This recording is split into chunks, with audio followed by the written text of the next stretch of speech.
Welcome back, everybody, to Book 1 of the Ranger's Apprentice, the Early Years series, The Tournament at Gorlan. I'm here with Chapter 7. Let's go ahead and get into it. They retraced their steps along the back lane, easily avoiding the guards now in position at the south end of the main street. They spoke no further until they reached the small glade where they had left their horses. Then, as they stopped to take stock of the situation, Halt turned to Crowley. "What do you mean, it's not Duncan?" The ranger shook his head once more. "At first, I thought it was him. It looks like him. He's about the right height and build, and the beard is similar. Even his voice sounds like the prince. But when he turned toward us, with the sunlight full on his face, I realized it's not him. It's an impostor." "You're sure?" Halt asked, although the conviction in Crowley's voice was obvious. "Positive," Crowley replied. Halt set about making a fire to boil water for coffee. He frowned thoughtfully as he struck a flint on his sax knife blade and sent a shower of sparks into a small pile of dried tinder, courtesy of Sharon's woodpile. He breathed gently on the smoldering tinder, setting a tiny tongue of flame licking the dry matter. Then he placed the flames in the kindling he had piled up in a cone shape. The flames grew stronger and ran up the dried saplings, quickly enveloping the entire pile. He added heavier sticks to the fire and soon had a fierce little blaze alight. "The question is, why would anyone impersonate Prince Duncan?" he asked. "You said it yourself. To discredit him. To turn the people against him." "And who would benefit from that?" Halt asked.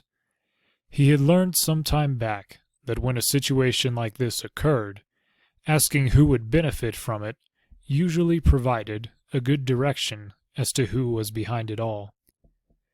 They exchanged a glance as he set the coffee pot down into the flames. "Morgarath," they both said at the same time. "As you said," Crowley said thoughtfully, "he's hungry for power. He's popular among most of the other barons. He's the kingdom's champion knight, after all, so a lot of them look up to him. The only person who might have rivaled that popularity was Prince Duncan. But not now," Halt said. "Not now. He's provoked trouble with the Scotty, and he's becoming hated by the common people." "Next question," Halt asked. "What do we do about it?" There was a long silence, during which the two of them stared into the bright, leaping flames of the fire. "I suppose we could drag that false Duncan, Tiller, wasn't he called, out of the inn and ask what he's up to," Crowley suggested. But Halt shook his head. "Chances are he doesn't even know who's hired him. He's a cat's paw, after all. Besides, he has 20 men-at-arms around him. That might make the dragging a little difficult." "Then we're going to have to find the real Duncan, assuming he's still alive." "How do we do that?" Halt asked.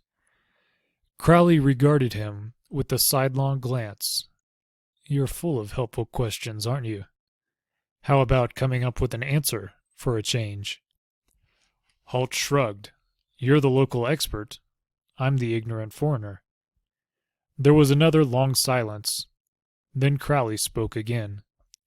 "If Morgarath really is behind this, then all I can suggest is that we head back into Gorlan and nose around to see what we can find out." "And if he's not?" Halt asked. "Then we'll go with your plan," Crowley told him. Halt raised his eyebrows as he tossed a handful of coffee into the boiling water. "Do I have a plan?" he asked mildly. "You'd better have." The two friends rode silently, retracing their steps toward Gorlan Fief. There was an unmistakable air of defeat about them. They had found the false Duncan, which at least established that Crowley's suspicions were correct, and that the real Prince Duncan wasn't behind the raiding and pillaging that had been going on. But they had no leads as to where the real Duncan might be, or what had become of him. They were back where they had started. In fact, Halt thought, they were several paces behind where they had started, with no leads to follow, and only the vague hope that they might find more information in Gorlan. Although how we'll go about that defeats me, the Hibernian thought. After all, Morgoth was likely to clap them in a dungeon as soon as he set eyes upon them. Still, Halt couldn't think of an alternative, save for wandering aimlessly about the kingdom, hoping to hear some word of the missing crown prince, and that was no plan at all. They were almost at the border of Gorlan Fief, close to the winding body of water known as Crowsfoot River. The path here was a narrow one, cutting through the thickly growing trees of an old forest. In fact, the path hadn't really been cut at all. It had been worn by the passage of thousands of travelers over the years. They were riding abreast, which meant they took up the entire width of the path, when they heard drumming hoofbeats coming toward them from the direction of the ford across the Crowsfoot, toward which they were heading.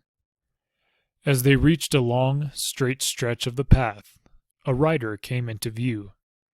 He was traveling at full gallop, waving his arms at them to clear the path for him. He wore a black leather vest, studded with metal discs, and woolen trousers tucked into thigh-high riding boots. A sword bounced at his hip, and he was also wearing a long-billed, crested cap, the mark of a messenger or dispatch rider.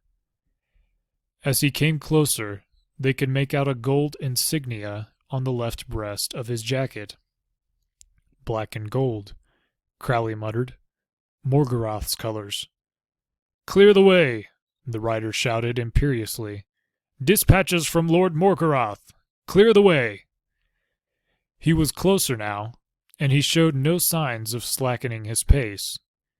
His horse was bigger and heavier than those the two rangers rode, and it appeared that if they didn't move aside, he would plow right through them. "Notice how when you put a uniform on a man, he tends to throw his weight around?" Halt said. Crowley didn't answer, but they urged their horses to either side of the path, leaving room for the man to pass between them. "Out of my way, curse you!"